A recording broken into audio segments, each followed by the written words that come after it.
Shalom, saya yakin firman Tuhan ini sangat memberkati saudara dengan saya. Yang terdapat di dalam 1 Yohanes pasal yang ketiga ayat 17 sampai yang ke-18. Demikian firman Tuhan. Barang siapa mempunyai harta duniawi dan melihat saudaranya menderita kekurangan, tetapi menutup pintu hatinya terhadap saudaranya itu, bagaimanakah kasih Allah dapat tetap di dalam dirinya? Anak-anakku, marilah kita mengasihi bukan dengan perkataan atau dengan lidah, tetapi dengan perbuatan dan dalam kebenaran.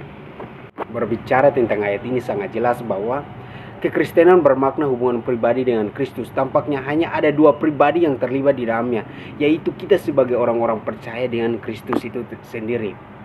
Nah, kita harus tahu bagaimana seorang yang sudah percaya, seorang yang sudah mengakui Tuhan sebagai Tuhan dan Juru Selamatnya, memperlakukan dan mengasihi saudaranya atau sesamanya.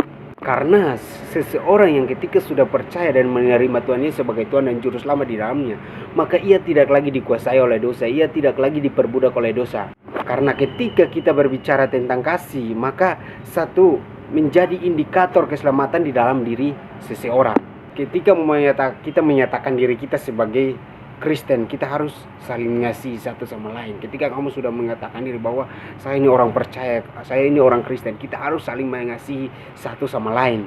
Nah, ini bukan tugas kita, tetapi bukti kekristenan kita yang sejati. Nah, di mana tidak ada kasih, di situ iman kita mati. Jadi di mana kasih tidak dijalankan dengan baik kita sebagai orang percaya, bagaimana dengan iman kita bertumbuh? Ketika kita menjalankan kasih dengan baik dengan orang-orang sesama kita, orang-orang yang ada di sekitar kita, maka iman kita juga semakin bertumbuh. Karena ketika kita tidak mengasihi sesama kita atau orang-orang di sekitar kita, maka seperti apa sih orang kita sebagai orang Kristen? Orang Kristen macam apa sih kita? Karena kita harus menunjukkan teladan Kristus kepada kita yang sudah terlebih dahulu mengasihi kita, maka kita juga harus mengasihi orang-orang yang ada di sekitar kita, sesama kita.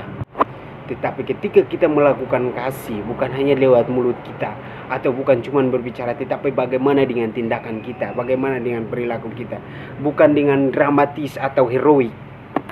Contoh, membantu sesama-sama kita yang berkekurangan, sesama kita yang membutuhkan, menolong orang-orang yang susah. Itu sangat penting karena itu tindakan di dalam diri kita, tindakan kasih di dalam diri kita. Jadi pesan saya, jangan biarkan kasih hanya coba di bibir saudara dan saya, tetapi lakukan dengan tindakan kita, lakukan dengan aksi kita, lakukanlah untuk menolong orang-orang yang membutuhkan. Selamat pagi, selamat beraktivitas, tetap semangat Tuhan.